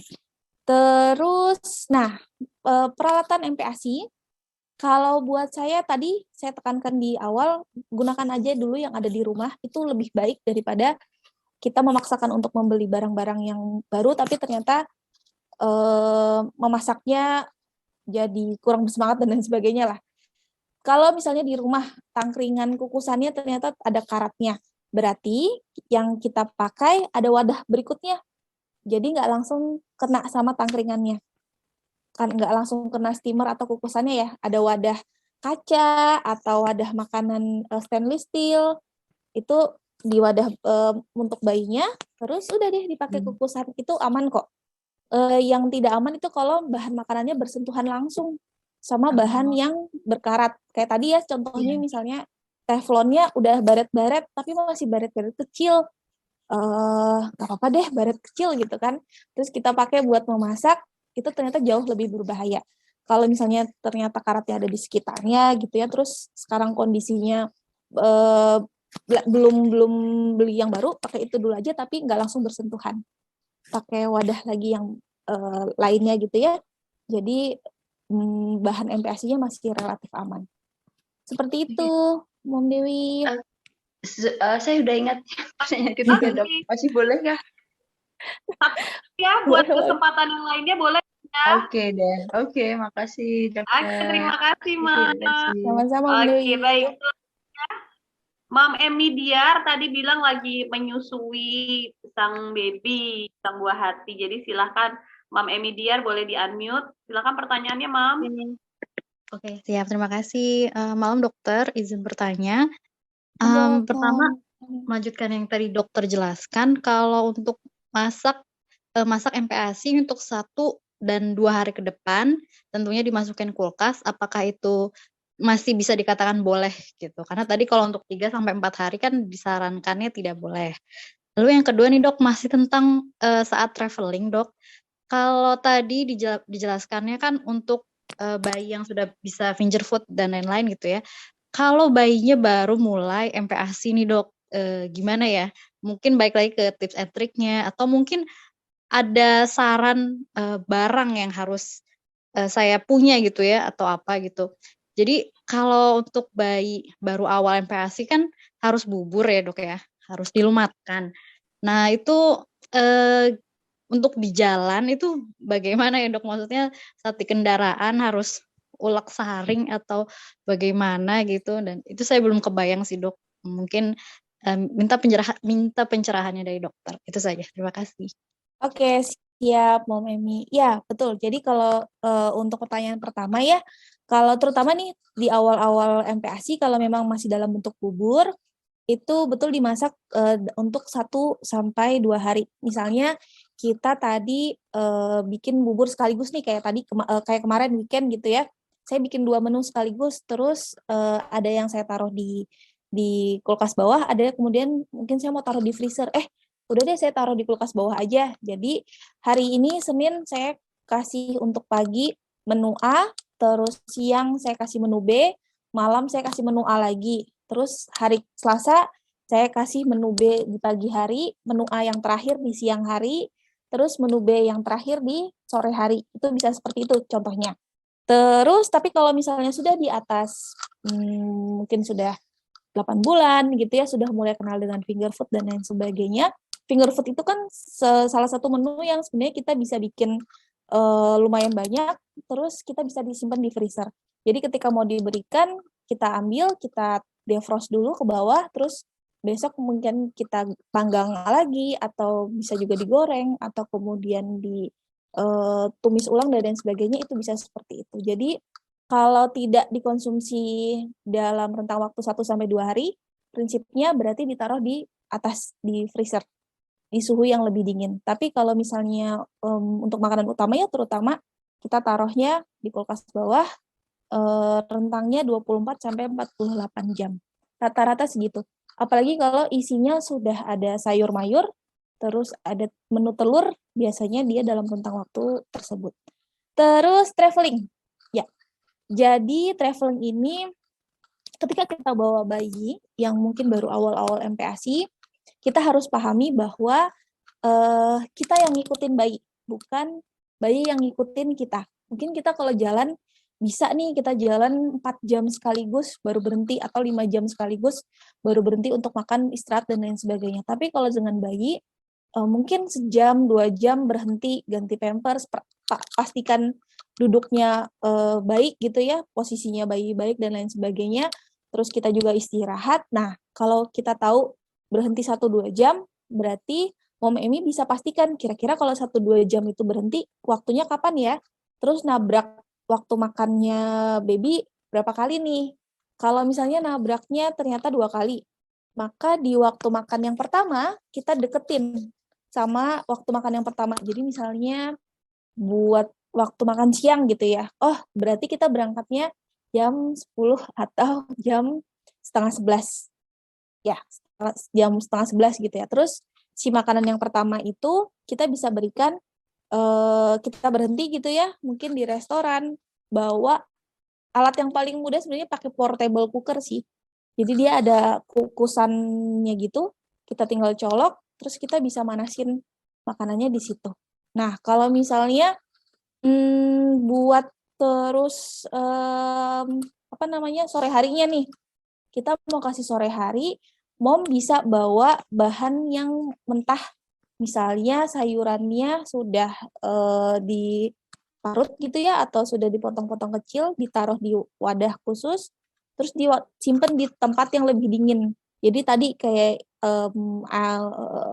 cooler bag, tapi cooler bag-nya penuh ice pack-nya kanan, kiri, bawah, depannya, terus atasnya. Jadi suhunya dingin banget.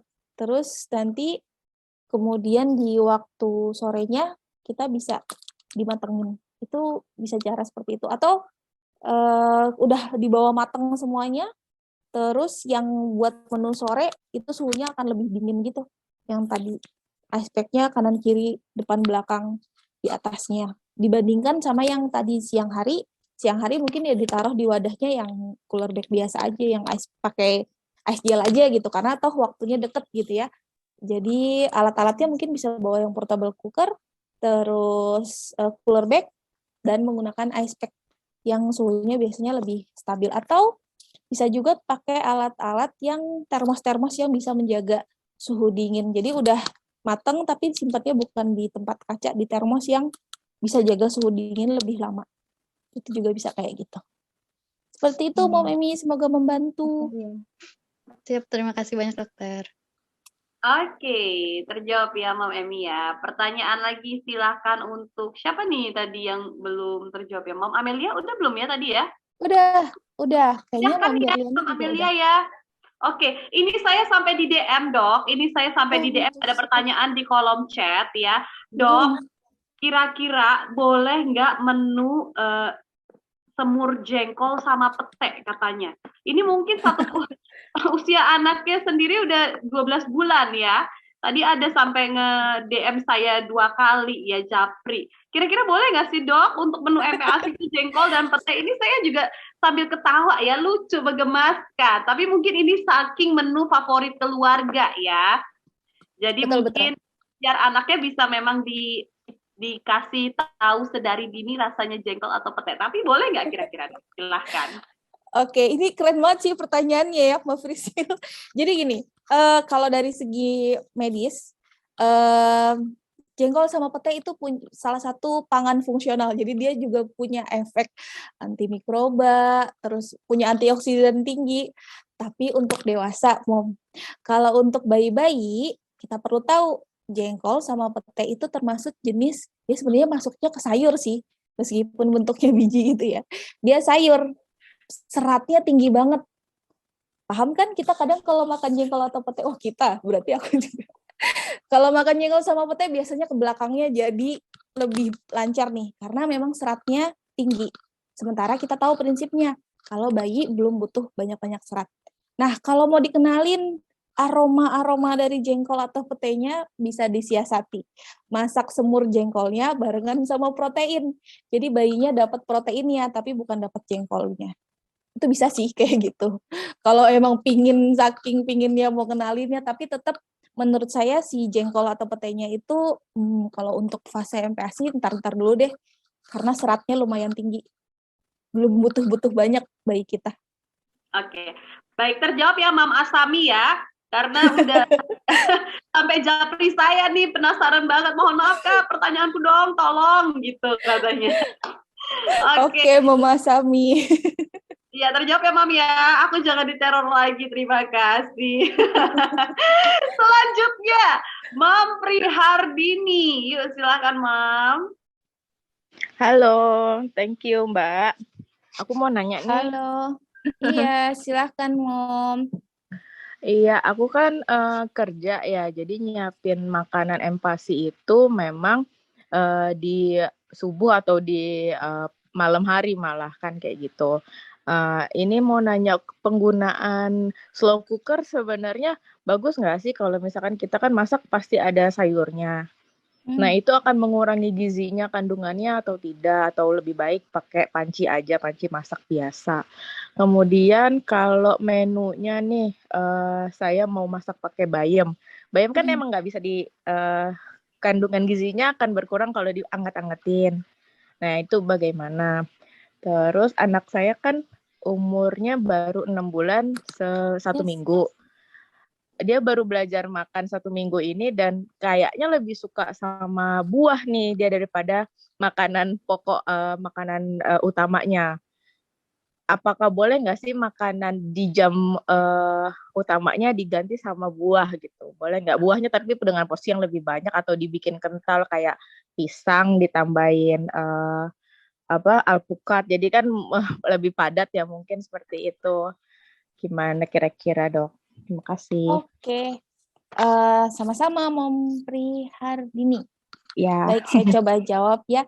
Yang pertanyaan ketiga dulu ya. Jadi kalau dari panduan baik itu dari WHO maupun dari IDAI, yang diharapkan itu kan memang menu yang lengkap.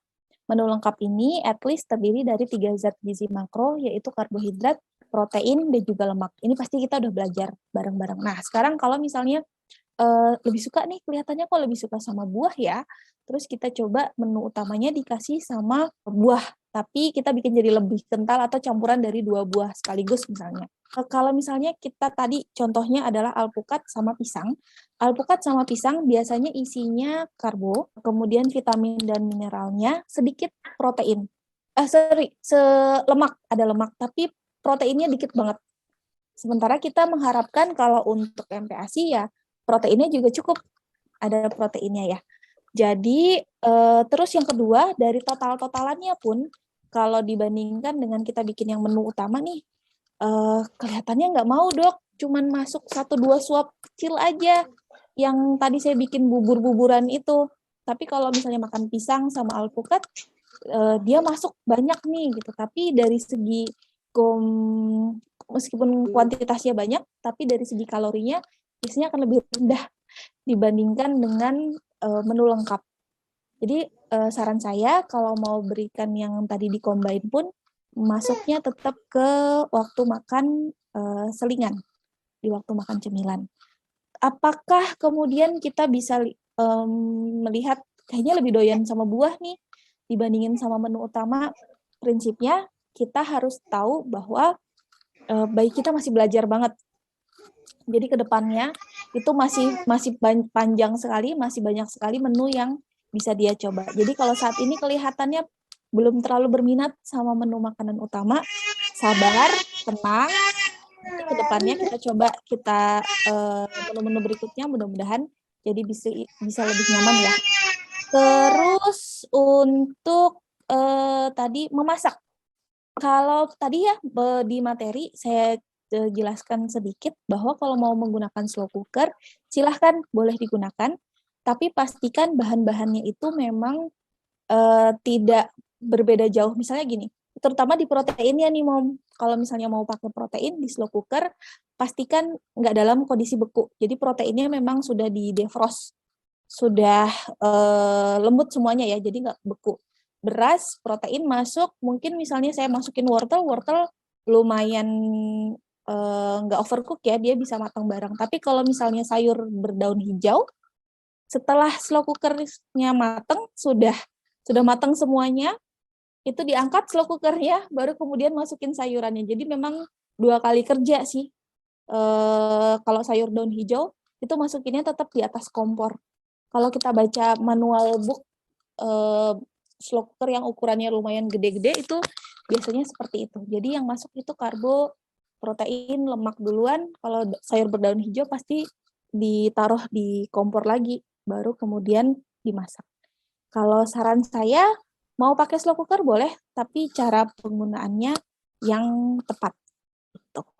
Terus, tadi pertanyaan kedua, apa ya, Pilihan diri, maaf. Tadi untuk menu bayam, kalau bayam. boleh nggak ya? Iya. Ya, kalau bayam itu sebenarnya kalau misalnya kita mau dihangatkan ulang, kalau pas kita udah mateng nih, terus kita masukin bayamnya masih bentuk lembar-lembaran aja, nggak perlu dicincang-cincang. Kalau mau dihangatkan ya, jadi nggak perlu dicacah-cacah dulu, bentuknya lembaran aja, udah dimasukin, terus kita pisahkan per porsi. Menghangatkan bayam itu bisa kok, tapi hanya 1 kali maksimal. Jadi bisa dihangatkan. Tapi kalau mau lebih ideal lagi, misalnya ya di rumah ada pengasuh nih, kebetulan bisa nemenin bayi, nanti pas dihangatkan baru bayamnya masuk terakhiran, tadi yang seperti saya sebutkan. Jadi bayamnya udah dicincang halus di luar, terus pas dihangatkan ditumpangin aja di atas buburnya, ditutup, itu udah mateng bareng. Jadi nggak terlalu lama juga, bayamnya mateng juga, terus seger juga. Seperti itu, Mom. Semoga membantu. Oke, terima kasih. Oh, satu lagi boleh, maaf. Iya. Kan menu utamanya, kan dia masih belum tertarik nih, Dok, sama menu utamanya dia. Dia lebih senang menu buah, snacknya. Di porsi makan paginya misalnya nggak habis, tapi saya udah bagi 2 gitu sebelum dihangatkan. Itu boleh nggak dimakan lagi setelah misalkan pagi udah dimakan, dia nggak habis, terus siang boleh nggak menu itu dimakan lagi gitu? Oh, boleh. Oh, yang udah di 1 porsi yang pagi berarti, atau porsi berikutnya? Kalau porsi paginya udah kebuka, udah dia makan, sisanya nggak boleh lagi ya kita gunakan ya buat siang. Kalau misalnya udah lebih dari 2 jam, nggak boleh. Tapi kalau misalnya saya udah ngangetin nih, terus saya ambil sedikit gitu ya. Saya ambil sedikit, terus ini kan masih 6 bulan banget. Saya ambil sedikit, terus saya kasih, oh ternyata belum mau nih. Dalam rentang waktu sejam ke depan gitu ya, sebenarnya bisa loh ditawarin lagi, asal nggak lebih dari 2 jam. Si menu makan yang pagi itu mungkin dengan rentang waktu sejam, ternyata moodnya anak lebih bagus, atau dia terus udah lebih nyaman dan sebagainya, kita bisa nawarin menu yang tadi, yang pagi itu yang belum habis. Dengan catatan belum kesentuh sama liur bayi. Kalau udah kesentuh, sebaiknya nggak dikonsumsi lagi. Jadi yang porsi siang, pakai porsi yang tadi udah dibagi 2 untuk porsi siang aja. Oke, baik, Dok. Terima kasih. Sama-sama, Mom. Oke. Berarti kalau misalkan bayam itu cara kan ada yang bilang kalau bayam itu tidak boleh dihangatkan. Berarti sebenarnya itu boleh, tapi ada triknya, Dok. Begitu ya? Yes, pada dasarnya gini, kalau sayuran berdaun hijau itu semakin cepat diubah bentuknya, semakin ubahnya diubah jadi kecil-kecil, nggak usah dimatengin aja, baru kita cincang-cincang itu aja sebenarnya pasti ada gizi yang berkurang, kandungan gizi yang berkurang. Sehingga paling ideal adalah kita memasaknya terakhiran atau sesaat sebelum mau dimakan. Tapi kalau kondisinya memang tidak ideal gitu ya, sebenarnya bukan sesuatu, jadi mitos kalau dihangatkan itu terus jadi racun gitu, enggak. Terutama untuk bayam ya, jadi bayam tuh bisa dihangatkan tapi hanya 1 kali aja. Oke, baik. Boleh beri tepuk tangan dulu untuk kita semua di tempat masing-masing. Luar biasa sekali. Karena keterbatasan waktu ya, nggak kerasa kalau tanya jawab sama Dokter Diah Arum tuh terasa cepet banget ya. Bahkan langsung ada 2 mams lagi yang raise hand, tapi mohon maaf ya mams ya, belum bisa terjawab karena keterbatasan waktu. Nah, di akhir ini kita langsung persilahkan untuk dokter boleh memberikan closing statement tentunya pada malam hari ini sebelum menutup perjumpaan kita. Silahkan. Baik, terima kasih Mbak Frisil, terima kasih Mom dan Dad semuanya. Semoga ilmu yang sedikit ini bermanfaat. Intinya untuk mengolah dan memberikan MPASI, boleh kita pegang dulu prinsip-prinsip 5 keamanan pangan tadi itu ya dari WHO, tapi pada dasarnya kalau misalnya ada sedikit kurang, ada sedikit berlebihan, itu akan selalu kembali ke diri kita kok. Jangan kemudian, oh saya salah nih, jadi kemudian merasa MPASI homemade yang kita bikin itu menjadi tidak berkualitas, enggak kok. MPASI yang kita bikin dengan penuh cinta itu akan oke, akan diterima oleh bayi kita. Semoga membantu. Terima kasih banyak. Terima kasih banyak Dokter KM Gizi untuk malam hari ini telah sharing-sharing bersama dengan para mams dan para peserta. Dan tentunya pada malam hari ini kami semua mengucapkan terima kasih banyak.